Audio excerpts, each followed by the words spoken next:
عزیز طلباء و طالبات، السلام علیکم۔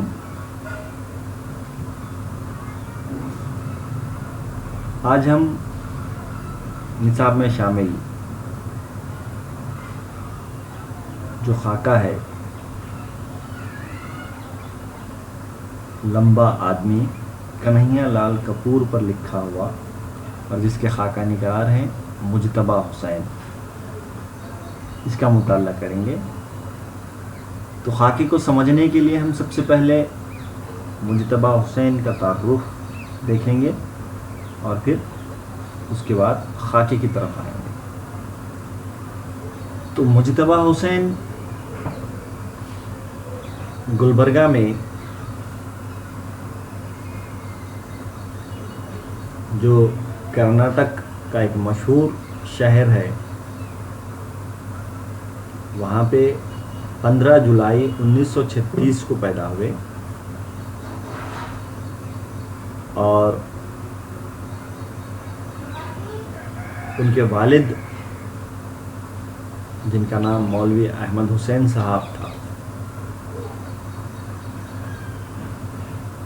جن کا تعلق ضلع عثمان آباد سے تھا اور ملازمت کے سلسلے میں وہ گلبرگہ میں آئے تھے۔ گلبرگہ وہ بحیثیت تحصیلدار آئے ہوئے تھے۔ مولوی احمد حسین صاحب یعنی کہ مجتبیٰ حسین کے والد صاحب کو علمی و ادبی ذوق بہت زیادہ تھا، جس کی وجہ سے ان کی اولادوں میں بھی یہ ذوق ہم کو دیکھنے کو ملتا ہے۔ خاص طور پہ مجتبیٰ حسین کے جو دونوں بڑے بھائی تھے، محبوب حسین جگر اور ابراہیم جلیس، تو یہ دونوں بھی علمی اور ادبی ذوق رکھنے والے لوگ تھے۔ ہم یوں کہہ سکتے ہیں کہ یہ علمی اور ادبی ذوق ان کو ادبی ورثہ ملا، یہ علمی و ادبی جو ذوق ہے ورثے میں ملا، ہم کہہ سکتے ہیں۔ ان کے جو بڑے بھائی تھے جلیس، ابراہیم جلیس، انہوں نے صحافت، طنز و مزاح اور فکشن میں بہت زیادہ نام کمایا ہے۔ تو جو محبوب حسین جگر تھے، انہوں نے صحافت میں اپنا سکہ جمایا۔ اور ہم دیکھتے ہیں کہ مجتبیٰ حسین طنز و مزاح کے بے جوڑ قلمکار ثابت دکھائی دیتے ہیں۔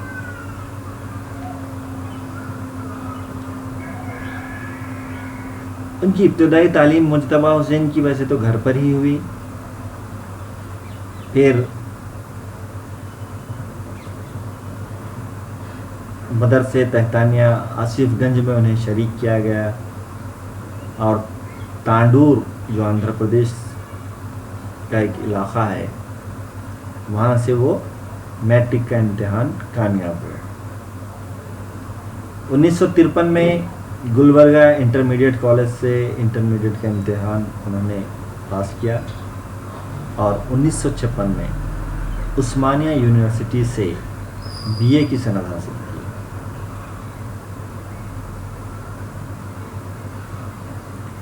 اسی دوران انہوں نے ایوننگ کالج حیدرآباد سے ڈپلومہ ان پبلک ایڈمنسٹریشن کا امتحان بھی کامیاب کیا۔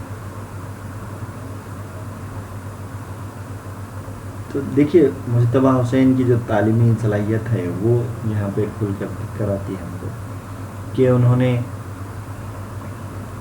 BA کے ساتھ ساتھ ڈپلومہ ان پبلک ایڈمنسٹریشن کا امتحان بھی پاس کر لیا۔ مجتبیٰ حسین کو اپنے والد کی جو ملازمت تھی اس کی وجہ سے زیادہ عرصہ ہاسٹلوں میں ہی رہنا پڑا تھا اور انہوں نے بہت زیادہ زحمتیں یا یوں کہیں رحمتیں، دونوں بھی چیزیں انہوں نے وہاں پہ دیکھی تھی۔ سب سے پہلے تو وہ انسان میں خود شناسی کا جوہر پیدا ہوتا ہے، قوت فیصلہ میں ترقی ہوتی ہے، اور اپنی صلاحیتوں کو جاننے اور منوانے کے مواقع میسر آتے ہیں۔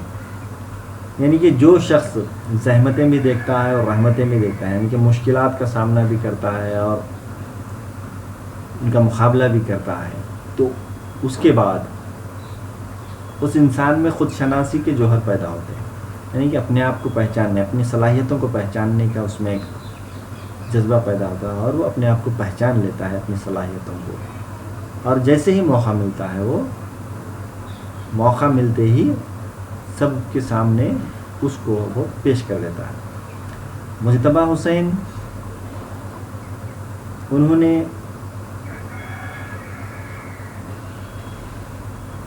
اقامت خانوں یعنی ہاسٹل نے کسوٹی کا کام کیا، اور ان کی شخصیت میں پوشیدہ کئی صلاحیتوں کو چمکا کے زرآبدار بنا دیا۔ یہ کہا جا رہا ہے کہ والد صاحب کی جو ملازمت کی وجہ سے انہیں ہاسٹلوں میں رہنا پڑا، تو ان کے اندر جو صلاحیتیں تھیں اس کو وہاں پہ جانچا اور پرکھا گیا، یعنی کہ حالات ہی ایسے پیدا ہوئے کہ ان کو ان سب کا مقابلہ کرنا پڑا، یا ان کسوٹیوں پر انہیں کھرا اترنا پڑا، اور اس کی وجہ سے ان کی شخصیت میں جو کئی پوشیدہ صلاحیتیں تھیں وہ صلاحیتیں ابھر کر سب کے سامنے آئیں۔ ان کی شخصیت اور تحریروں میں جو بلا کی خود اعتمادی اور خود احتسابی نظر آتی ہے، وہ ان کی تعلیمی زمانے کی دین ہے۔ دیکھیے، ہم اگر خود کا بھی محاسبہ کرتے ہیں تو ہم دیکھیں گے کہ اگر ہم تعلیمی زمانے کی یا اس دور میں ہماری کچھ صلاحیتیں اگر نکھر جاتی ہیں تو وہ ترقی کرتی چلی جاتی ہیں، اور ہم اس وقت اگر ہماری صلاحیتوں کو دبا کر رکھتے ہیں یا سب کے سامنے آنے نہیں دیتے ہیں، ان کو پوشیدہ ہی رکھتے ہیں، تو وہ صلاحیتیں دھیرے دھیرے ہمیشہ کے لیے ختم ہو جاتی ہیں۔ تو یہاں وہی بات بتائی جا رہی ہے کہ خود اعتمادی اور خود احتسابی جو ان کی شخصیت میں آج بھی نظر آتی ہے، وہ ان کے تعلیم زمانے کی دین ہے، جو انہوں نے وقت ہاسٹلوں میں گزارا اور جہاں پہ انہیں کسوٹی پر جانچا اور پرکھا گیا۔ تو یہ وہ ہاسٹلوں کی وجہ سے ان کے یہاں دیکھنے کو ملتی ہے۔ گلبرگہ کا تعلیمی دور رہا ہو یا عثمانیہ کا، ہر جگہ انہوں نے دوستوں کی ایک نئی دنیا آباد کی، یعنی کہ وہ ہر جگہ اپنے ایک دوست بناتے چلے گئے، گلبرگہ ہو یا عثمانیہ یونیورسٹی ہو۔ انٹرمیڈیٹ میں بزم اردو کے جنرل سیکریٹری رہے، انٹرمیڈیٹ میں وہ بزم اردو کے سیکریٹری بھی رہے، اور ایک یادگار مشاعرہ انہوں نے کروایا جس میں اس وقت کے مشہور شاعروں نے شرکت کی تھی، اس وقت کے مشہور شاعروں نے اس وقت شرکت بھی کی تھی، اور کئی ڈراموں میں انہوں نے حصہ بھی لیا اور کردار بھی ادا کیا۔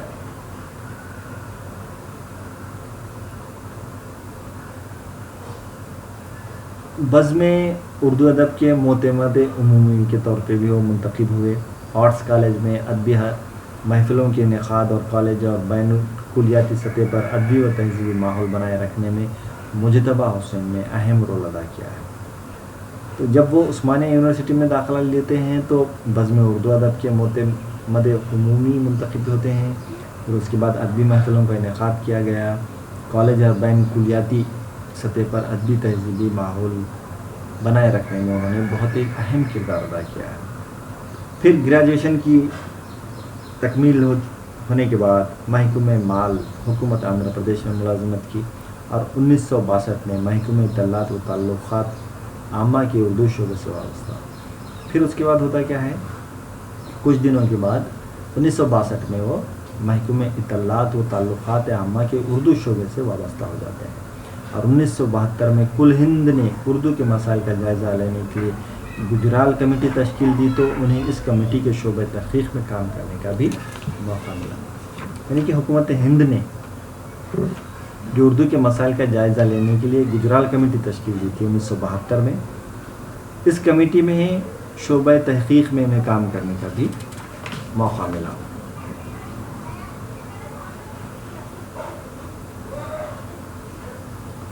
پھر 19 ستمبر 1974 کو نیشنل کونسل آف ایجوکیشنل